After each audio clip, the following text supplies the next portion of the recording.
Buenos días, soy Lucía Casiraga, estudiante de doctorado del programa en Arte, Producción e Investigación de la Universitat Politécnica de Valencia y querría comenzar agradeciendo a la organización por celebrar el presente congreso y por tener en consideración mi propuesta.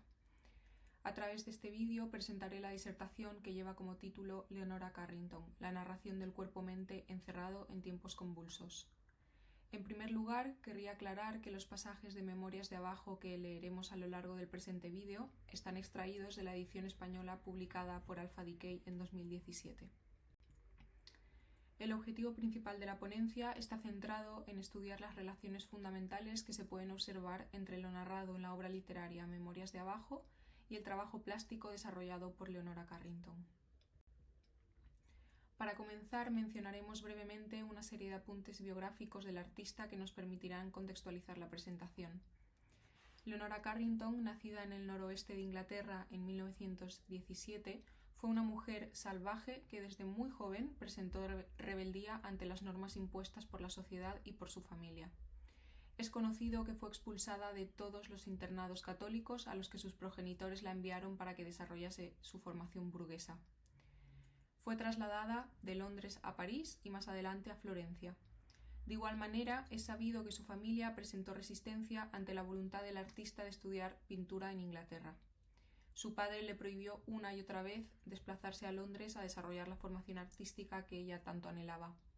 Sin embargo, con 18 años, la autora decidió trasladarse a Londres e iniciar sus estudios artísticos en la Escuela de Arte de Chelsea. Dicho esto, la obra Memorias de abajo tiene su origen en el exilio que vivió Leonora Carrington tras la caída de Francia de 1940. La invasión nacionalsocialista alemana de este país, junto a la de Bélgica, Luxemburgo y Países Bajos, así como la consecuente persecución nazi, empujó al artista a trasladarse de inmediato a territorio español con la intención de obtener en Madrid un visado para su compañero sentimental, Max Ernst. Este artista alemán había sido arrestado y transferido a un campo de concentración ubicado al sureste de Francia, pues era contrario al nazismo. Sin embargo, durante las fechas en que Carrington huyó de la persecución nacionalsocialista alemana, en España se acababa de establecer el régimen franquista. De hecho, tras apenas llegar a Madrid desde la Seu d'Urgell, Carrington fue secuestrada y violada por un grupo de la organización paramilitar Requeté. Así lo explica en las páginas 28 y 29 de la edición mencionada con anterioridad. Se levantaron algunos de aquellos hombres y me metieron a empujones en un coche. Me llevaron a una habitación decorada con elementos chinos, me arrojaron sobre una cama y después de arrancarme las ropas me violaron el uno después del otro. Por extensión, la violencia asociada al destierro francés al que se vio obligada a llevar a cabo la autora británica intensificó las alucinaciones y los ataques de locura de los cuales venía siendo objeto. Como consecuencia, con tan solo 23 años, fue recluida forzosamente por su familia en una clínica psiquiátrica en la que pasaría encerrada un largo periodo de tiempo. Carrington vivió varias agresiones médicas a lo largo de su internamiento, ya que durante numerosos episodios fue maltratada severamente por el personal psiquiátrico. Un ejemplo de ello lo hallamos en lo ocurrido unos días después de cobrar conciencia, cuando al artista se le permitió pasear por el jardín de las instalaciones y, como observamos en pantalla, Leonora afirmó: «Armada de una jeringuilla que esgrimía como una espada, Mercedes me clavó la aguja en el muslo. Pensé que era un somnífero y decidí no dormirme. Para gran sorpresa mía, no sentí sueño. Vi que se me hinchaba el muslo alrededor del pinchazo, hasta que la inflamación se me puso del tamaño de un melón. Frau asegurado me dijo que me habían provocado un absceso artificial en el muslo. El dolor y la idea de que había sido infectada me hicieron imposible andar libremente durante meses». Otro de los tratos más violentos que sufrió durante su confinamiento está asociado a las 2 inyecciones de cardiazol que le suministraron. Cabría precisar que Carrington fue tratada en Santander con este fármaco en 3 ocasiones diferentes. En pocas palabras, lo que produce a nivel físico el empleo de cardiazol es la estimulación del sistema nervioso central y la inducción de espasmos convulsivos similares a la terapia de electroshock. Por tanto, mediante las siguientes palabras podemos observar el modo en que el artista vivió esta experiencia. Cada uno agarró una parte de mi cuerpo y vi el centro de todos los ojos fijos en mí con una mirada espantosa. Los ojos de don Luis me arrancaban el cerebro y me fui hundiendo en un pozo, muy lejos. El fondo de ese pozo era la detención de mi mente, por toda la eternidad, en la esencia de la angustia absoluta.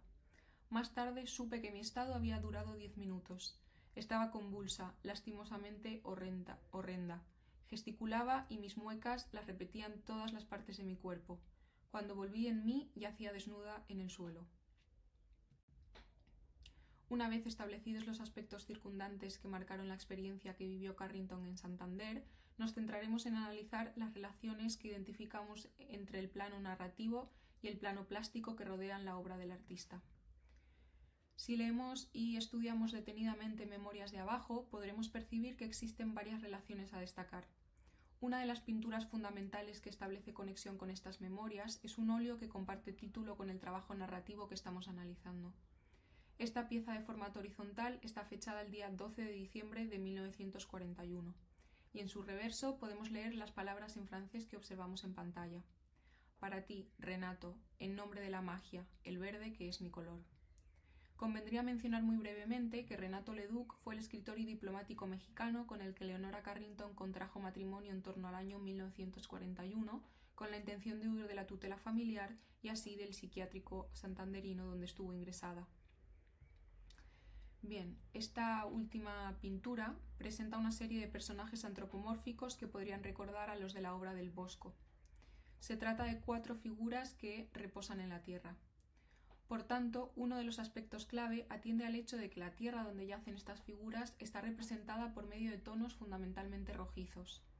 Se trata de uno de los detalles que contribuye a evidenciar la dialéctica que identificamos entre su escritura y su pintura, ya que Carrington afirmó lo siguiente al inicio de sus memorias. La entrada en España me abrumó por completo. Pensé que su tierra roja era la sangre seca de la guerra civil. Me asfixiaban los muertos, su densa presencia en ese paisaje lacerado. Por otro lado, cabría apuntar la existencia de un dibujo realizado por la artista y publicado en el año 1944, a través del cual ilustra una especie de diagrama o plano del territorio en el que ella consideraba que estaba situada la clínica donde estaba ingresada. En este trabajo titulado Mapa de abajo, la autora numeró un total de 18 puntos, entre los que precisó conceptos aparentemente aleatorios como, por ejemplo, 1. Villa Covadonga, 2. Radiografías, C. La biblioteca, Paseo Amplio de abajo, B. La guarida, 5. África, 2. Calle del Mundo Exterior o 10. Casa de Don Mariano. Uno de los aspectos más llamativos de este dibujo es el hecho de que, como explica Susan Aberth y como podemos leer en la diapositiva, el elemento número 2, denominado radiografías, marca el lugar donde recibió sus angustiosos tratamientos con cardiazol. Aquí vemos una forma de ataúd en el que reposa un cuerpo con 2 cabezas, todo cubierto por líneas oscuras paralelas que permiten una visión de rayos X. Recordemos que Carrington fue sometida en 3 ocasiones diferentes al suministro de este fármaco.